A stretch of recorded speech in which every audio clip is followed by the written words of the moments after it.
Približuje se čas praznikov in s tem ogromno pokov in svetlobnih učinkov pirotehničnih sredstev, kar zelo vpliva na stres naših hišnih ljubljenčkov. Kako se s tem spopadamo? Tako da naredimo brlog oziroma varen prostor, ki je najtemnejši in najsvetlejši prostor v hiši oziroma stanovanju. To je to.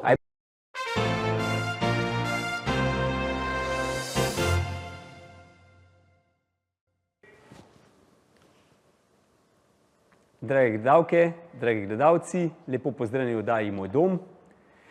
Danes sem v studio povabil Igorja Freliha, predstavnika inštituta PES, raziskovalnega inštituta PES. Pa Igor, pred oddajo sva se pogovorila, da se bova tikala, tako da bodo gledalci vedeli. Tako je, lep pozdrav. Igor, s sabo si pripeljal tudi tvojega hišnega prijatelja, psa, Barta. Mogoče samo intermezzo, to je pes iz zavetišča in pa zelo navajen živeti v stanovanju oziroma v hiši. Igor, na spletnih straneh raziskovalnega inštituta PES sem prebral eno raziskavo, pa bi rad povzetek dal tudi prebral našim gledalcem, tako da poslušamo.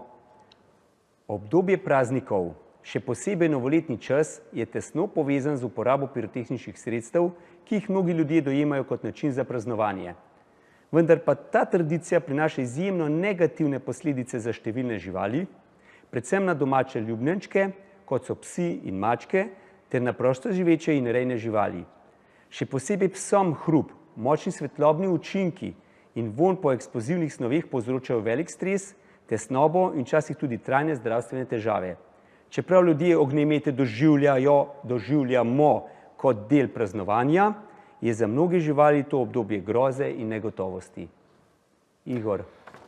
Tako je, tradicije ni za zanemariti, vendar kljub vsemu, bom rekel, pes in druge živali, ki se boji oziroma ki se počuti ogroženo, prične bežati, gristi, lajati in podobno. Seveda pa vse to ne vpliva na nič več kaj prijetno bivanje s takim psom v stanovanju oziroma v hiši. Seveda pa je neprimerno tudi, glede na to, da se oddaja imenuje Moj dom, ni prijetno bivati niti za lastnika, skrbnika, vodnika in pa za vse sosede okoli hiše oziroma v drugih stanovanjih s takim psom, ampak bom rekel, na žalost delamo krivico živalim, kajti, kot si že sam omenil, lepo, da si prebral, pes recimo tisočkrat bolj čuti, ne sliši, bolj čuti tudi pok in tudi svetlobo. In taka žival v bistvu se bo branila, na isti način bi se branil tudi človek. In brani se, kot sem že rekel, se pravi z laježem, z bežanjem ali pa mogoče tudi z ugrizom. Kot sem že rekel, zvok je več kot tisočkrat bolj intenziven kot ljudje, ki jih zaznava človek. In kaj lahko naredimo preventivno v teh primerih, ko lahko že naprej napovemo, da bojo recimo, ne vem, pokale rakete, petarde in podobno. Če živimo v hiši oziroma stanovanju, poiščemo najbolj temni in pa seveda najbolj tihi prostor v hiši in mu naredimo nekakšne vrste brlog, se pravi kakšno odejo in podobno, ali pa prestavimo njegovo poslo pač tja v tisti kot, da se pes počuti v tistem kotu varnega. In pa seveda v tem primeru ne delamo napake, kot je recimo, ne vem, taka logika pravi, da moramo tako žival tolažiti, niti ne, ravno obratno, kajti če bomo žival tolažili, bo vse skupaj bolj potenciralo in bo žival še bolj v paniki. Tako da jo pustimo pri miru, da se sama žival oziroma sam pes umiri. Igor, kaj pa ta povzroča, ta stalna izpostavljenost pokom okrog novoletnih praznikov? Kakšni so to, kaj se povzroča pri psih, kaj se dogaja? Pa ne samo pri psih oziroma pri živalih, tudi pri ljudeh so nekako isti vplivi, se pravi, oslabi se imunski sistem, vse skupaj povodi tudi do kronične bolezni. Vse živali, psi, živali, ljudje imamo isto. Tudi ljudje, ne samo psi in živali, izgubijo orientacijo. Pri psih pa povečuje tveganje za poškodbe ali pa celo smrt. Še enkrat, pri ljudeh je isto kot pri psih, od motenj spanca do izgube apetita. Ampak vse to se da preprečiti z preventivnimi ukrepi, da se povlečemo oziroma da damo žival, v tem primeru psa, v najtišji oziroma najtemnejši konec sobe. Kajti ni problem samo raketa, ki poči, se pravi pok, ali petarda, ki poči. Problem pri živalih je tudi svetloba, ki jo povzroči raketa, in pa tudi petarda. Ravno tako kot pri ljudeh samih. To se pravi, kot razumem, Igor, da dejansko odgovorni lastniki teh živali poskrbijo preventivno že in se pripravijo na tako zadevo, rečemo za te poke okrog praznikov Božiča, Novega leta. Tako je, pa mogoče še ena, bom uporabil zanimivost, čeprav je žalostna zanimivost. Imamo psa, pa bo kakšen rekel lastnik, moj pes se pa ne boji poka in podobno. Se strinjam z njim, vendar, če je pes recimo star, koliko je Bart star, 5 let, no Bart se, imam srečo, da se ne boji poka, petarde oziroma raket, ampak to še ne pomeni, da se nekoč ne bo bal. Če bi on prišel v stresno situacijo oziroma ko bi pred njem počela raketa oziroma petarda, bi v tistem momentu pridobil strah in ima ta strah doživljenjsko. Tako da moramo res paziti in ne hodimo na kuhančka s psom. Kaj ne rečem? Velikrat pa takole sem že opazil nekje, da psi tečejo kar odvezani, pravijo, nekje bežijo pred nečim. Tako, kot sem že v začetku omenil, žival, ko se počuti ogroženo, ravno tako kot človek, ga lahko kar primerjamo, žival oziroma psa s človekom, bo pobegnil oziroma se bo umaknil iz stresne situacije, tudi z ugrizom. Kaj pa te dolgoročne spremembe v vedenju psov, raven zaradi teh pokov, svetlobe in tega? Kaj se dogaja s psi? Praviš, bežijo, grizejo? To so že omenila, se pravi, da vsaka žival se bo umaknila na varen prostor. Pa tako sem že omenil, tudi svetloba je problem, ne samo pok. Stres sva prej rekla, tudi psi imajo stres, mogoče ga pokaže na drugačen način. Ja, psi ga kažejo na ta način, da recimo, če se ne bo mogel umakniti, bo tudi kakšno osebo ugriznil. Da ne govorim o tem, da, kot sem že prej omenil, da je zaznovan za celo njegove pasje življenje. Pa ne smemo delati v bistvu živalim krivice, žival se samo brani. Tudi človek bi se na njegovem primeru, tako da pozivamo v raziskovalnem inštitutu PES, da se lahko praznuje na različne boljše načine, ki ne vključujejo poka. Pa recimo, Kitajska je zdaj zelo dobro imela, Kitajska je zelo lep vzor naredila z droni recimo in podobno. Tudi nekatere slovenske občine se odpovedujejo ognjemetom in denar namenjajo, za brezdomne živali in podobno. Se pravi, v druge namene praznovanje, ravno tako se ohranja tradicija, vendar se te petarde, ki so seveda že deloma prepovedane, tudi ognjemete, da se opusti. Ravno zaradi tega, ker ne škodujejo samo živalim, recimo v tem primeru psom, hišnim živalim, mačkam, psom, ampak tudi prostoživečim, se pravi divjim živalim, ki se potem zatečejo grejo svojega bivališča ven in pa lahko tudi zaradi tega umrejo. Ne? Ravno to sem pa hotel predlagati, da bo potem v nadaljevanju se dotaknila tudi drugih živali, se pravi, tukaj imamo mačke, imamo rejne živali, sploh pa prosto živeče živali, ki so. In zdaj se bomo pogovorili tudi glede tega, ok, mačke imamo mi malo pod kontrolo še lahko, a ne? Pa ravno tako. Ja. Ravno tako kot pes, ravno tako kot človek, tudi mačka. Sicer se ne spoznam ravno na mačke, ne vem koliko, vendar tudi, bom rekel tako, vse živali imajo bolj izostrene čute kot človek. Ne? Pa že pri nas vidimo, kaj naredi nam, če ti petarda ali pa raketa poči. Igor, predlagam, da nadaljujeva po odmoru, da se pa malo spočijeva. Zdajle se vidimo, gledalci.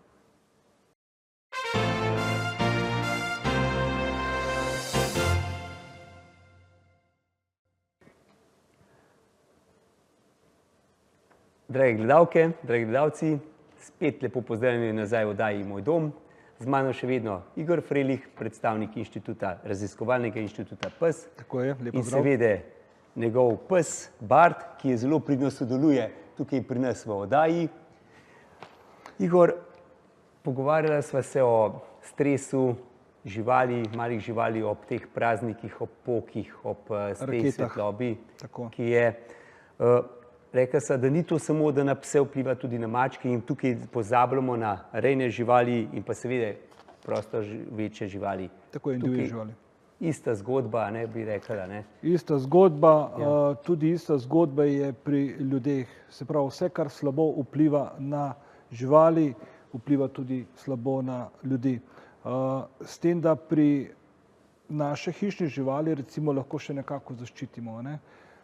Recimo živali, kot so recimo ptice, pa ne moramo zaščititi tudi divjadi. Slednji lahko tudi kot posledica izgubijo orientacijo in pa na koncu umrejo. Tako da še enkrat pozivamo v raziskovalnem inštitutu PES, da se opusti ta tradicija, tradicija praznovanja s pokom oziroma z raketami, da se opusti in da se nadomesti z drugimi oblikami praznovanja. Pa mogoče je že čas, da gremo naprej. Kot sem že rekel,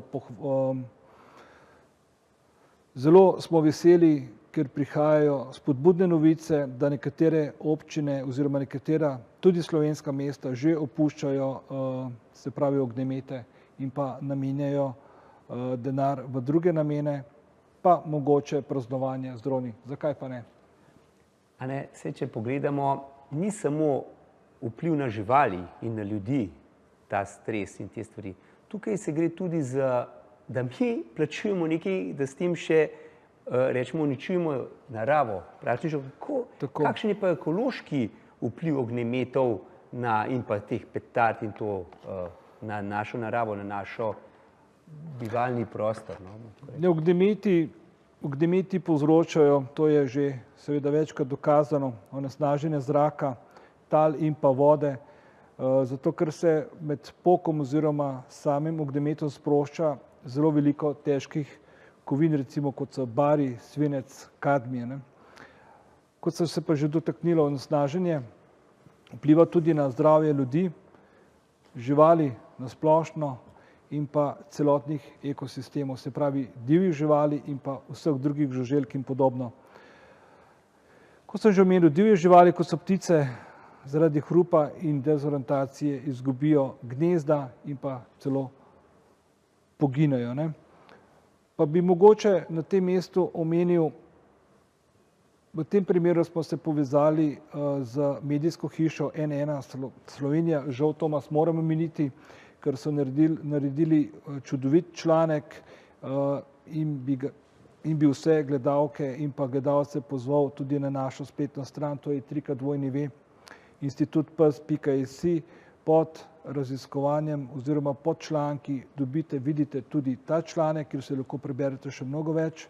Ampak N1 Slovenija je zelo dobro napisala, kljub opozorilom Agencije za okolje, se pravi NIJZ, se pravi Nacionalnega inštituta za javno zdravje in pa drugih organizacij, Ministrstvo za notranje zadeve pa ostaja neomajno, kajti Ministrstvo za notranje zadeve regulira, kaj in na kakšen način se bo šlo s pirotehniko v Sloveniji naprej. Nevladne organizacije in veterinarji prav tako zahtevajo spremembe, a sistemski ukrepi manjkajo. Manjkajo pri sami policiji oziroma pri Ministrstvu za notranje zadeve. Zakaj je tako? Pojdite na našo spletno stran in preverite. To je že malo odgovora na vprašanje, ki sem ga hotel postaviti, zakaj še ni popolne prepovedi. Lahko pa neuradno, ampak ne kot raziskovalni inštitut v tem primeru rečem kot Igor, zato ker je pač se lahko kupi, mi lahko v Sloveniji prepovemo zadeve, recimo petarde so prepovedane, v nekaterih drugih evropskih državah pa temu ni tako in enostavno naročimo iz druge evropske države, pripelje ti pošta na dom in se pravi raketo oziroma petardo imaš v svojih rokah, kar pa seveda ni prav. Se pravi, pozivamo Ministrstvo za notranje zadeve k ukrepom in pa k sami regulaciji zadev. Bolje bo za živali, za pse, mačke in pa konec koncev za človeka, za otroke tudi. No, vemo tudi, da se dogaja tudi nesreče s takimi sredstvi, kar smo mogoče malo prezrli danes v tej oddaji, ampak še en dejavnik, ki bi lahko pospešil oziroma dal misliti nekomu, ki odloča, da bi to vsaj bolj omejil, če ne že čisto prepovedal. V raziskovalnem inštitutu PES, kot sem že omenil, Tomas, smo mnenja, da poka in pa ognjemetov ne potrebujemo več, ker razvita družba se lahko drži tradicije tudi na drugih načinov, vendar to je naše mnenje. Zdaj mislim, da tukaj tudi nevladne organizacije, veterinarji, Ministrstvo za kmetijstvo, Uprava za varno hrano, Agencija za okolje, to vsi dejansko pritiskajo, kaj bi rekel, ali pa njihove, kako bi rekel, smernice so, da bi se to čim prej prepovedalo. Ja, v javnem interesu je že tako zapisano, da gre k zmanjšanju, vendar kot vidimo, ker je glede na to, da smo na TV Ljubljana, no Ljubljana bo imela še, ravno sem zasledil 2 dni nazaj, da bo imela ognjemet. Ampak mogoče se pa za glavno mesto to spodobi, pa mogoče kakšno manjšo mesto, da bodo manjša mesta pričela te zadeve opuščati, na konec koncev pa tudi glavno mesto Ljubljana. In tako se začne praznovanja na druge načine. Igor, raziskovalni inštitut PES. Vi se, ko sem bral malo vašo spletno stran, zdaj vidim, da ogromno vlagate energije ravno to, da bi se take stvari uredile, in pa še mnogo drugih stvari. Tako je. Hvala lepa, si to omenil. Omenil bom samo par zadev, in sicer problematika javnega prevoza, predvsem z avtobusi. Vlaki Slovenske železnice, jih moramo v raziskovalnem inštitutu kar pohvaliti, že gre zelo, zelo na bolje, vendar avtobusni prevozi so pa, jaz bom kar uporabil besedo katastrofa, enostavno, predvsem pri gorskih slovenskih občinah, kot so recimo Kranjska Gora in podobno, vse se vlaga v zelen prevoz, v zeleno energijo, da se avto pušča izven mest, izven teh centrov zaradi onesnaženja in pa seveda tudi gneče. Vendar jaz kot lastnik psa pridem recimo v Bohinj, Kranjsko Goro in podobno in pustim avto na označenem zunanjem parkirišču in ko hočem iti z lokalnim prevozom, se pravi v tem primeru avtobusom, do primeru Kopace recimo na Bohinjsko jezero, jaz ne morem iti, ker pes ni dovoljen na teh prevoznih sredstvih, recimo v tem primeru na avtobusu. Tukaj so se že začela pogajanja oziroma pregovarjanja, kako in kaj, vendar žal moram reči, da v Sloveniji je, kar se tiče avtobusnih prevozov, smo še kar daleč. Vendar počasi se zadeve premikajo.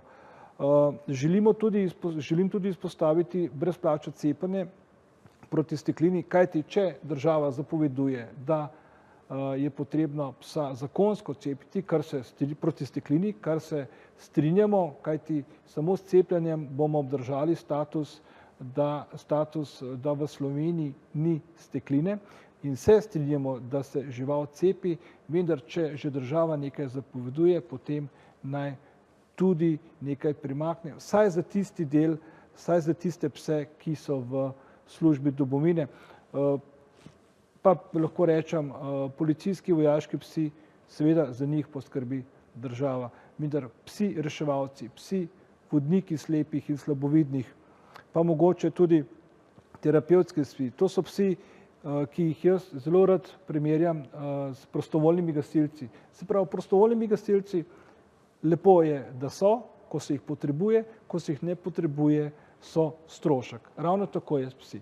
Igor, jaz mislim, da si lahko vzame en delček premora in se gledalcem pospredaj spet čez nekaj časa. Se vidimo v nadaljevanju.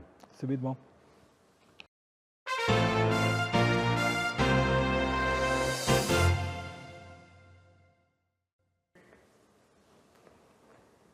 Drage gledalke, dragi gledalci, spet smo nazaj v oddaji Moj dom. Z mano še vedno Igor Frelih, predstavnik Inštituta Pes, z njim njegov zvesti prijatelj, pes Bart, ki uživa tukaj v studiu. Igor, obdelala sva temo stres pri živalih glede poka. Bila sva že o vplivih na okolje. Brezplačna cepljenja, javni prevozi. Tako. Pa na tem mestu bi seveda s tvojim dovoljenjem, Tomas, glede na to, da se ta oddaja imenuje Moj dom, izkoristil priliko in vse lastnike, skrbnike in pa vodnike psov pozval, zdaj bo smešno slišati, ampak potrpite prosim z mano, da naj pobirajo iztrebke za svojim psom tudi po travnikih. Zakaj je to dobro? Še enkrat potrpite z mano. Pobirajte iztrebke za svojim psom, ker kaj se zgodi v veliko primerih? Govorim iz lastnih, nažalost bom rekel iz lastnih izkušenj. Velikemu številu psov iztrebki, tuji iztrebki dišijo in zato ga tudi pojedo. In kaj je posledica?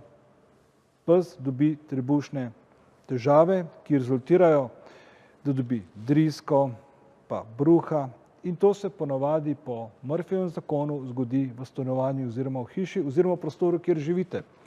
Naprimer v skupnih prostorih večstanovanjskih objektov, a ne? Tudi v liftih, tako je v dvigalih. Potem slaba volja, čistilke ne pucajo, načistijo vsak dan in potem tako. In s temu nažalost psi izgubljajo že tako malo podporo pri ljudeh, recimo, ki niso podporniki ali pa da jih nočem biti žaljiv, ampak enostavno nimajo radi psov. In s temu naredimo škodo psu. Krivi smo pa ljudje oziroma lastniki, vodniki in pa skrbniki, ki pri taki majhni zadevi, ki terja tako malo energije, da pobereš iztrebek za svojim psom, tako veliko narediš dobrega, ali pa če narediš toliko slabega. Se pravi, manj dela z nadležnim pospravljanjem, tudi če pazimo, da pes nima teh težav, bolj zdrav pes, pa konec koncev tudi boljše sprejemanje psov, tako sem tudi že omenil. Igor, pred oddajo sva se pogovarjala, da je dejansko pes odraz lastnika. V končni fazi, kakor ga lastnik vzgoji in lastnik, ki ga mora vzgojiti, dejansko je pes to pokaže potem tudi na prostem oziroma v družbi. Tako je, v raziskovanju Inštituta Pes se že nasplošno zavzemamo, da vsaka psa bi bilo potrebno šolati. Vsaj malo šolo, ne samo, bom rekel, kot so recimo določene vlade, določene pasme označile za nevarne pasme. Mi pa pravimo, nevarnih pasem ni, ne obstajajo. Ne obstajajo samo v zakonih, ki jih je pisal človek. Pes, kot noben pes se ne rodi nevaren. Noben pes se ne rodi napadalen. Pes tak rata. Ravno tako je s človekom. Ne? In če ga šolamo dobro, če je pes socializiran, se pravi, gre lahko med ljudi, se pravi, se lahko druži, ravno tako, da Bart recimo je tukaj z mano v studiu. Če bi bil drugače, če bi imel slabo izkušnjo in pa poki, raket, petard, vse to potencirajo. Ne? Pes rata napadalen, lahko rata napadalen ob samem poku rakete. Pes rata, oziroma psa naredijo nevarnega, bom rekel nevarnega, ne nevarno pasmo, sam človek oziroma njegovi vplivi.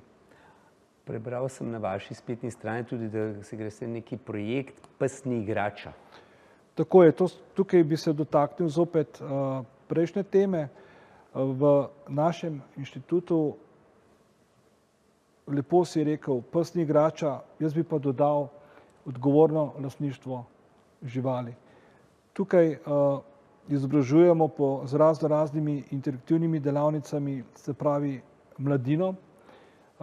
Moja kolegica v inštitutu pravi, za starejše smo že prepozni, kar se jaz mogoče malo strinjam z njo, zato gremo pa na mladino oziroma na osemletko, se pravi prva triada, da se nauči otroka, da enostavno že sam napis oziroma sam naslov pove, da pes ni igrača, da pes je dolgoletna, to je 10-letna, 15-letna obveza, da ga je potrebno peljati, če zboli zdravniku, ravno tako kot otroka, človeka in podobno, da ima pes svoje potrebe, da je potrebno prilagajati celo dopust psu, ne samo svoj prosti čas, recimo vsakodnevni delovnik ali med tednom, ko se dela, ampak tudi dopust je temu primerno treba izbrati, kjer so psi dovoljeni, kje se lahko kopa. V nekaterih občinah, recimo Bohinj, se pes ne sme povsod kopati,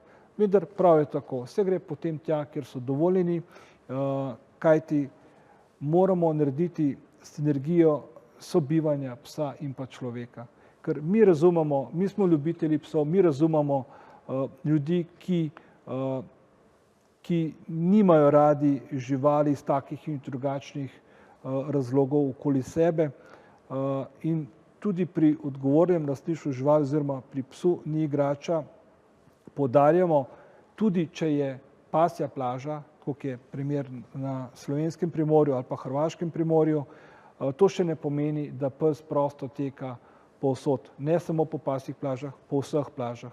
Kajti jaz kot lastnik psa nočem, da mi Bart hodi po moji brisači, kaj šele, da bi drug pes. Se pravi, za psa se poskrbi, se pravi, pride se na samo plažo s privezanim psom, seveda nespuščenim, da lahko prosto teka povsod, pogleda se, preveri se, se vpraša ljudi okoli sebe, če se mogoče kakšna oseba boji z takega ali drugačnega razloga psov in se potem temu tudi prilagodi.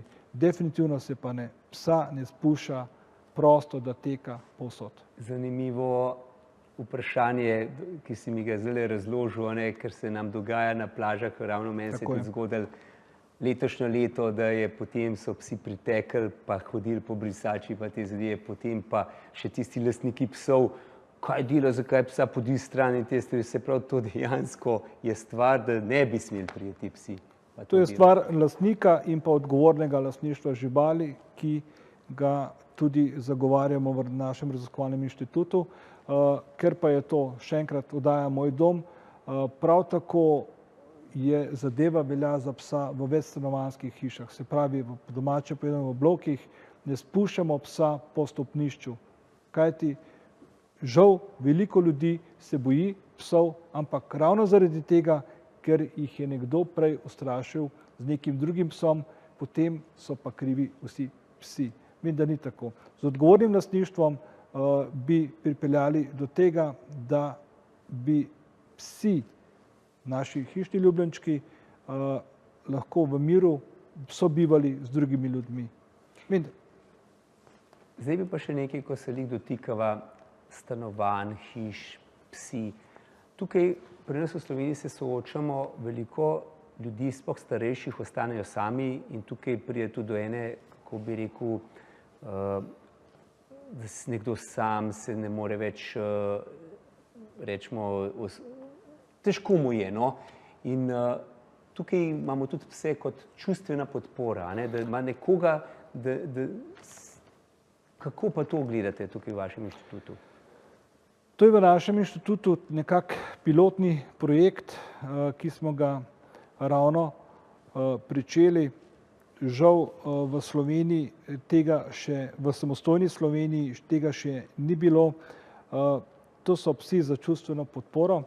To niso terapevtski psi, ker terapevtski pes, recimo, da vam samo na hitro razložim, ker ljudje to skupaj nekako mešajo, da je to en in isti pes. Terapevtski pes v bistvu je lastniški pes in se ga v bistvu nekako posodi recimo v bolnico, da gre k ljudem kot v tolažbo, bolanim, močno bolanim in podobno. Vendar ta pes čez določen čas gre nazaj k lastniku oziroma gre z lastnikom nazaj pač domov ali oziroma na kakšen drug mest. Psi za čustveno podporo so pa lastniški psi. In ta pes je vedno in povsod z lastnikom. Ravno tako, kot ima pes vodnik slepih oziroma slabovidnih, tak človek, ko je slep oziroma slaboviden, ima psa kot druge oči. Hotel sem reči, kot zdravilo proti osamljenosti. To je pa potem pes za čustveno podporo, je pa neke vrste zdravilo proti osamljenosti, pa ne samo proti osamljenosti. Pes mu nudi, se pravi, odgovornost, da dobi nek smisel, zopet pridobi nek smisel, če ga je izgubil za življenje, da ima njegov življenje nek smisel, da skrbi za določeno žival, da ima neko obveznost in pa pes, lahko povem iz prve roke, mu zelo, zelo lepo to vrača. Igor, čas nam je iztekel, dragi gledalci, se vam zahvaljujem, ker ste nas pogledali. Igor, tebi se zahvaljujem za obisk v studiu, pa seveda tudi Bartu, ki je zelo pridno tukaj sodeloval. Hvala, se vidimo naslednjič.